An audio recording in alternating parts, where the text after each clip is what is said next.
साल 1971 अमेरिका के new Jersey में एक इंसान अपनी वाइफ, 3 बच्चे और अपनी मां की हत्या कर देता है। यह इंसान पुलिस से 18 साल तक बचा रहता है और तब पकड़ाता है जब टीवी पर एक शो आ रहा होता है। आखिर क्यों यह इंसान अपने घर के 5 लोगों की हत्या करता है और पुलिस इसे 18 साल बाद कैसे पकड़ती है, यह मर्डर मिस्ट्री स्टोरी इस वीडियो में जानने को मिलेगा, तो वीडियो में लास्ट तक बने रहे। अमेरिका की न्यू जर्सी में रहने वाले इस इंसान का नाम जॉन लिस्ट था। जॉन अपने वाइफ हेलन, माँ एल्मा और 3 बच्चों के साथ रहता था। मर्डर वाले दिन जॉन आराम से अपने सभी काम करता है। वैसे जॉन बहुत डिसिप्लिन वाला इंसान था, वह सभी काम टाइम से करता था, लेकिन उस दिन उसे किसी चीज की जल्दबाजी नहीं थी। जॉन को धीरे धीरे अपने काम करते हुए देख उसकी वाइफ हेलन उसकी तबीयत के बारे में पूछती है। इस पर जॉन बोलता है सब ठीक है, बस थोड़ी बेचैनी है। इसी टाइम उनके बच्चे पैट्रिसिया और फ्रेडी स्कूल जाने से पहले नाश्ता कर रहे होते हैं। दोनों बच्चे भी अपने डैड को नाश्ता और ऑफिस जाने के बारे में पूछते हैं। इस पर जॉन बोलता है कि मेरी तबीयत थोड़ी ठीक नहीं है, इसलिए मैं थोड़ी देर से नाश्ता करके ऑफिस जाऊंगा। लेकिन जॉन यह सब मर्डर के प्लानिंग के अनुसार कर रहा था। जॉन चाहता था कि कब यह बच्चे स्कूल चले जाए और वह अपने काम को अंजाम दे। बच्चों के स्कूल जाने के बाद जॉन की वाइफ हेलन किचन के काम में लग जाती है। इसी दौरान जॉन धीरे से किचन में जाता है और अपनी वाइफ हेलन के सिर में पीछे से गोली मार देता है। खून के छींटे पूरे किचन में भर जाते हैं और कुछ खून जॉन के चेहरे पर भी पड़ते हैं। जॉन अपना चेहरा साफ करता है। वाइफ को मारने के बाद जॉन अब अपनी माँ को मारने के लिए उसके रूम में जाता है, लेकिन जॉन अपनी माँ को मारने के लिए अपने पिता के रिवॉल्वर का यूज करता है। जब जॉन अपनी माँ के रूम में पहुँचता है तो थोड़ा बेचैन दिखता है। इस पर जॉन की माँ उसके तबियत के बारे में पूछती है, लेकिन जॉन कुछ बोलता नहीं है और सॉरी बोलकर रिवॉल्वर चला देता है। गोली उसके आंख में लगती है और उसी समय उसकी माँ की मृत्यु हो जाती है। जॉन लाश को वहीं छोड़कर नीचे आकर बैठ जाता है। उसकी वाइफ की बॉडी वहीं पड़ी हुई थी। अब जॉन स्कूल से अपने बच्चों के आने का इंतजार करने लगता है ताकि उनको भी मार सके। कुछ देर बाद घर की घंटी बजती है। जॉन जाकर गेट खोलता है। गेट पर उसके बच्चे होते हैं। जॉन के गेट खोलने पर बच्चे हैरान होकर पूछते हैं कि आप अभी घर पर है, ऑफिस नहीं गए। बच्चे उनकी तबीयत के बारे में पूछते हैं और फिर अपनी माँ के बारे में पूछते हैं कि वह कहाँ पर है। इस पर जॉन बोलता है कि तुम्हारी माँ अपने दादी के साथ ऊपर कमरे में है। इसी समय उसका छोटा बेटा फ्रेडी किचन में घुसने की कोशिश करता है, जहाँ पर उसकी माँ की लाश पड़ी हुई थी, लेकिन जॉन फ्रेडी को डांट कर किचन में जाने से रोकता है और पहले उसे अपने रूम में जाकर कपड़े चेंज करने के लिए बोलता है। तब फ्रेडी अपने रूम में चला जाता है और जॉन धीरे धीरे अपने बेटी पैट्रिसिया के रूम में चला जाता है। उसके रूम में जाकर अपने बेटी के सिर में पीछे से गोली मार देता है। उसकी बेटी वहीं गिरकर मर जाती है। गोली की आवाज सुनकर उसका बेटा अपनी बहन के रूम की तरफ भागकर जाता है। जॉन गेट के पीछे छुप जाता है और जॉन अपने बेटे को भी पीछे से गोली मार देता है। दोनों की लाश इसी रूम में पड़ी रहती है और पूरा रूम खून से भर जाता है। जॉन अब खुद पर पड़े खून के छींटों को साफ करता है और फ्रेश होकर कपड़े चेंज कर लेता है। इसके बाद सभी खिड़कियों को बंद करके पर्दे लगा देता है ताकि कोई देख नहीं पाए कि अंदर क्या हुआ है। इसके बाद जॉन बाहर जाकर देखता है कि गोली की आवाज सुनकर कोई बाहर आ तो नहीं गया, लेकिन वहाँ कोई नहीं था। जॉन अब घर को अच्छी तरह से लॉक करके गाड़ी से कहीं जाने लगता है। तभी उसका एक पड़ोसी जॉन के गाड़ी के पास आ जाता है और पूछता है कि तुम आज ऑफिस नहीं गए। इस पर जॉन बोलता है कि मेरी कुछ तबीयत ठीक नहीं है, इस वजह से मैं नहीं गया। तो पड़ोसी बोलता है कि ज्यादा दिक्कत है तो मैं तुम्हारे साथ चल सकता हूँ, लेकिन जॉन मना कर देता है क्योंकि उसे एक और काम को अंजाम देना था। दोस्तों, आगे बढ़ने से पहले अगर आपको इसी तरह की क्राइम, थ्रिलर, हॉरर या माइथोलॉजिकल कहानियां पसंद है तो आप इसके लिए कुकू FM ऐप का यूज कर सकते हैं। इसका लिंक वीडियो के डिस्क्रिप्शन में मिलेगा और डिस्क्रिप्शन में कुकू FM का एक कूपन कोड भी मिलेगा, जिसका यूज करने पे आपको 50% का डिस्काउंट मिल जाएगा। अब कहानी में आगे बढ़ते हैं। इसके बाद उसका पड़ोसी वहाँ से चला जाता है और उसके जाने के बाद जॉन भी वहाँ से निकल जाता है। अब इसके बाद जॉन जल्दी से बैंक जाता है क्योंकि उसे अपना और अपनी माँ का अकाउंट बंद करवाना था। बैंक पहुँचने पर जॉन अकाउंट क्लोज करवाने के लिए रिक्वेस्ट करता है, तो इस पर बैंक के एम्प्लॉय इसका कारण पूछते हैं। तो जॉन बोलता है कि मुझे अब इस अकाउंट की जरूरत नहीं है, मेरे पास और भी अकाउंट है, लेकिन फिर भी बैंक के एम्प्लॉय बैंक की एक्स्ट्रा सुविधा बताकर अकाउंट को क्लोज न करवाने के लिए कन्वेंस करते हैं। लेकिन जॉन को किसी भी हाल में अपने अकाउंट को बंद करवाना था, तो वह अपने बात पर अड़े रहता है और अकाउंट बंद करवाने के लिए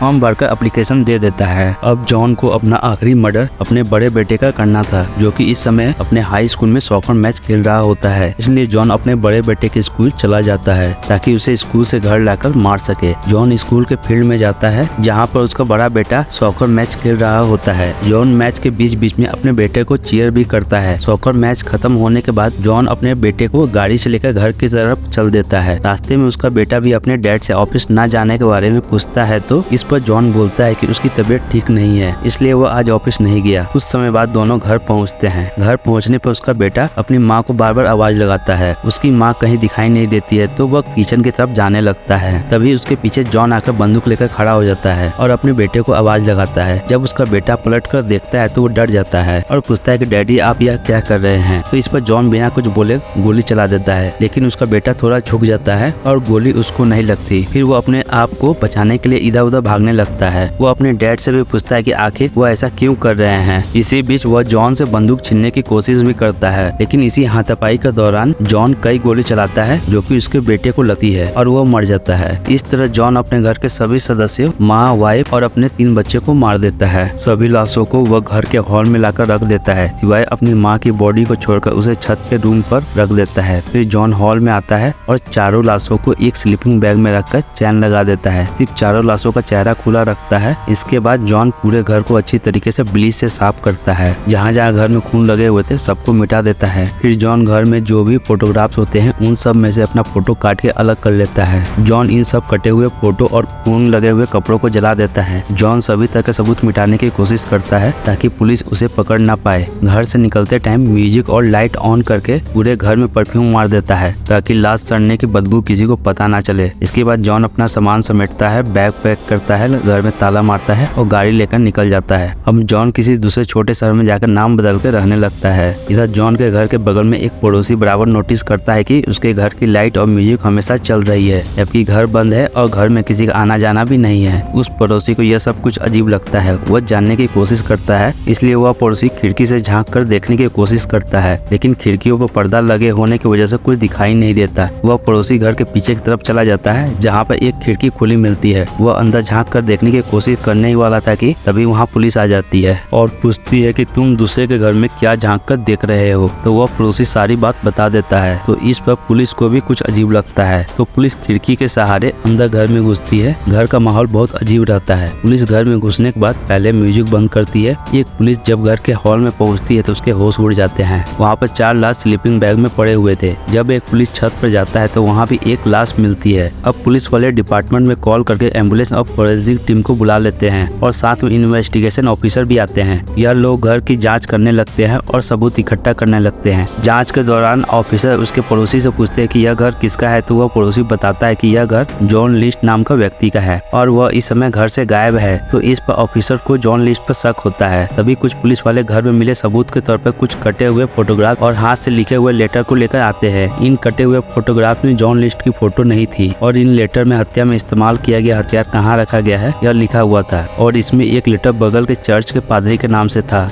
इसलिए अब पादरी को बुलाया जाता है। जॉन ने पादरी के लिए लेटर में लिखा था कि वह इन 5 लोगों को मारते समय पूरा ध्यान रखा है और उसने उन सब की भलाई के लिए उन्हें मारा है। जॉन शायद लेटर के माध्यम से पादरी को यह बताना चाह रहा था कि उसने कुछ गलत नहीं किया है। जॉन हमेशा अपने बच्चों के साथ चर्च जाया करता था और पादरी से मिलता था, इसलिए उसने पादरी के नाम यह लेटर लिखा था। इन्वेस्टिगेशन ऑफिसर पादरी से जॉन के बारे में कुछ और जानने की कोशिश करते हैं, लेकिन उन्हें कुछ खास जानकारी नहीं मिलती। लेकिन जिस बंदूक से गोली मारी गई थी उस पर कुछ फिंगरप्रिंट के निशान मिलते हैं। इसे जांच करने के लिए लाश के साथ फोरेंसिक डिपार्टमेंट एम्बुलेंस से भेज दिया जाता है और घर को सील कर दिया जाता है। जब जांच के दौरान पादरी घर पे आता है, इस समय पादरी हेलन की बहन को भी बुला लेता है। हेलन की बहन रात में पहुंचती है। पादरी उसे उसकी बहन के बारे में सब कुछ बता देता है। यह सुनकर उसकी बहन रोने लगती है। इधर इन्वेस्टिगेशन डिपार्टमेंट के ऑफिसर अंतिम क्रियाक्रम की अनुमति दे देते हैं, जिसमें हेलन की बहन अपने पति के साथ पहुंचती है और कुछ पड़ोसी रहते हैं। यह सब हो जाने के बाद ऑफिसर हेलन की बहन से जॉन के बारे में पूछताछ करते हैं। हेलन की बहन बताती है कि जॉन सही आदमी नहीं था, वह हमेशा अपने बीवी बच्चों को डांटता रहता था। हेलन की बहन ने एक और खास बात बताई कि उसकी बहन की यह दूसरी शादी थी। पहले हस्बैंड आर्मी में था जो कि एक जंग में मारा जाता है। उसके 6 महीने बाद हेलन जॉन से शादी कर लेती है, लेकिन यह रिश्ता जॉन की माँ एल्मा को पसंद नहीं था। जॉन की माँ एल्मा हेलन से काफी चिढ़ती थी और इस वजह से दोनों में बात भी नहीं होती थी और दोनों अलग भी रहते थे। यह सब जानने के बाद ऑफिसर्स वहाँ से चले जाते हैं। इतना कुछ जानने के बाद भी इन्वेस्टिगेशन डिपार्टमेंट को यह नहीं पता चल पा रहा था कि जॉन अभी कहाँ पर है। डिपार्टमेंट ने एयरपोर्ट और बॉर्डर पर सिक्योरिटी टाइट करवा दी थी और इंटरपोल से भी हेल्प ली जा रही थी। समय बीतने के साथ इन्वेस्टिगेशन ऑफिसर को यह अंदाजा हो गया था कि जॉन अब नए पहचान के साथ कहीं पर रह रहा होगा। उसने जॉब भी पकड़ ली होगी, बैंक अकाउंट, ड्राइविंग लाइसेंस यह सब बनवा लिया होगा। लेकिन इन्वेस्टिगेशन ऑफिसर जॉन को कहां से खोजना शुरू करे इसका कोई सुराग नहीं मिल पा रहा था। इसकी जांच को लेकर इन्वेस्टिगेशन डिपार्टमेंट और FBI के बीच तालमेल नहीं बैठ पा रहा था। सभी लोग कंफ्यूज थे और इसी तरह टाइम निकलते जाता है। दूसरे तरफ जॉन अपने नए नाम के साथ अपनी जिंदगी की शुरुआत कर चुका होता है। उसका नया नाम होता है रॉबर्ट पी क्लार्क। इस नई जगह और नए नाम के साथ जॉन को एक अकाउंटेंट का जॉब भी मिल जाता है। नई जगह पर जॉन लोकल लोगों से इस तरह घुल मिल जाता है कि किसी को शक भी नहीं होता है कि इस इंसान ने 5-5 लोगों का खून किया है। जॉन यहाँ पर चर्च भी जाया करता था। यहीं पर जॉन को डिलोरस मिलर नाम के औरत से मुलाकात होती है। जॉन उस औरत को अपना नाम रॉबर्ट पी क्लार्क बताता है और यह भी बताता है कि उसकी पहली बीवी की मौत कैंसर से हो चुकी है और उसे कोई बच्चा भी नहीं है। वह औरत जॉन की झूठी कहानी पर विश्वास कर लेती है और जॉन के प्रति अपनी सहानुभूति दिखाती है। कुछ समय बाद यह दोनों शादी कर लेते हैं। दोनों की जिंदगी आराम से कट रही होती है, लेकिन जैसे जैसे समय निकलता है, समय के साथ नई नई टेक्नोलॉजी भी आ जाती है और अब जमाना होता है कंप्यूटर का। जॉन अब इस नई कंप्यूटर के साथ काम करने में कंफर्टेबल नहीं था, इस वजह से उसकी जॉब चली जाती है। जॉन नई जॉब पाने के लिए बहुत कोशिश करता है, लेकिन उसे कहीं जॉब नहीं मिलती। जॉन को पैसों की तंगी का सामना करना पड़ता है। इस वजह से जॉन काफी चिड़चिड़ा हो गया था और बहुत गुस्सा करने लगा था और हमेशा अपनी वाइफ से लड़ता रहता था। कुछ समय बाद जॉन के काफी कोशिश करने पर एक अकाउंटेंट की जॉब मिल जाती है, लेकिन इसके लिए जॉन को दूसरे शहर में शिफ्ट होना पड़ता है। जॉन अपने वाइफ को लेकर दूसरे शहर चला जाता है और उस कंपनी में अपना जॉब करने लगता है। इसी तरह करते हुए लगभग 18 साल बीत जाते हैं। दूसरी तरफ इन्वेस्टिगेशन ऑफिसर इस केस को अभी भी नहीं भूले थे। भले ही ज्यादा समय होने पर पुलिस डिपार्टमेंट इस केस में ज्यादा इंटरेस्ट नहीं ले रही थी, लेकिन इसमें काम करने वाले इन्वेस्टिगेशन ऑफिसर अभी भी इस केस को सुलझाने में लगे हुए थे।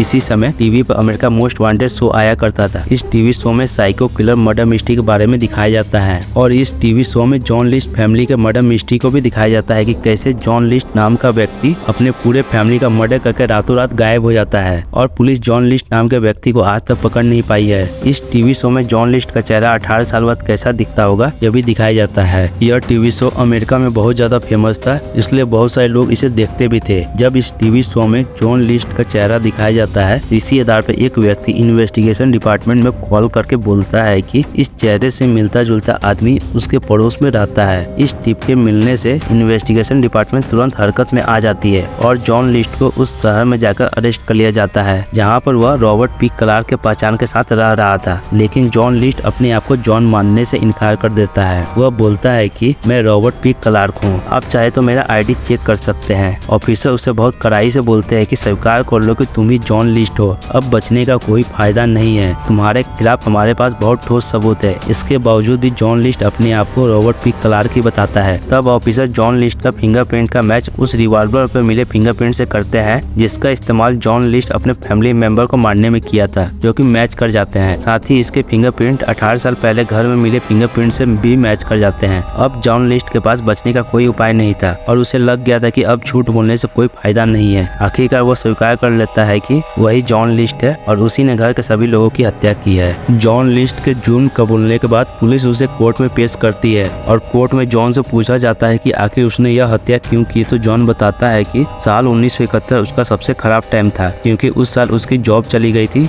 उसके पास कोई काम नहीं था। जॉन ने बहुत सारे इंटरव्यू दिए, लेकिन उसे कहीं काम नहीं मिला। इसके अलावा जॉन को पैसे की तंगी पहले से थी। जॉब चले जाने के बाद यह समस्या और ज्यादा बढ़ गई, लेकिन जॉन ने शर्म के बारे घर में किसी को नहीं बताया कि उसे जॉब से निकाल दिया गया है। इसे छुपाने के लिए जॉन डेली ऑफिस जाने वाले टाइम पर तैयार होकर निकल जाया करता था और दिन भर स्टेशन पर बैठकर न्यूज़पेपर पढ़ता और ऑफिस बंद होने का टाइम पर वो घर चला जाता था। इसी तरह करते करते कई महीना बीत गया था। जॉन के कुछ किस्ते चल रहे थे जो कि वह अपने माँ के अकाउंट से भर देता था, लेकिन अब वह भी खत्म होने वाला था। अब उसे समझ नहीं आ रहा था कि क्या करे। अगर सुसाइड करता है तो यह गलत होगा, इससे उसके घर वाले और मुसीबत में पड़ जाएंगे। वाइफ को कौन देखेगा, माँ को कौन देखेगा, बच्चों का पालन पोषण कैसे होगा। तब जाकर जॉन घर के सभी लोगों को मारने का प्लान बनाता है और जॉन को लगता था कि ऐसा करना कोई गलत काम नहीं होगा, बल्कि नेक काम होगा, क्योंकि वह सभी लोगों को बड़ी मुसीबत से छुटकारा दिला रहा है और मरने के बाद सभी की आत्माएं स्वर्ग में चली जाएंगी। इसके अलावा जॉन की वाइफ को सिफिलिस नाम की बीमारी थी, जिससे वह बहुत दर्द में थी और आए दिन तमाशा करते रहती थी। उसे मारना कोई पाप नहीं होगा। जॉन यह सब कोर्ट में बोलकर बहुत प्राउड फील कर रहा था। कोर्ट ने जॉन की मानसिक हालत को सही नहीं बताया और उसके लिए एक साइकियाट्रिस्ट अपॉइंट किया गया। डॉक्टर के अनुसार जॉन को ऑब्सेसिव कंपल्सिव पर्सनालिटी डिसऑर्डर नाम की बीमारी थी। कोर्ट जॉन लिस्ट को आजीवन कारावास की सजा सुनाता है। इस तरह इस कहानी का अंत होता है। दोस्तों, आपको किस तरह की स्टोरी पसंद है कमेंट सेक्शन में जरूर बताएं और वीडियो को लाइक से चैनल को सब्सक्राइब जरूर कर दें।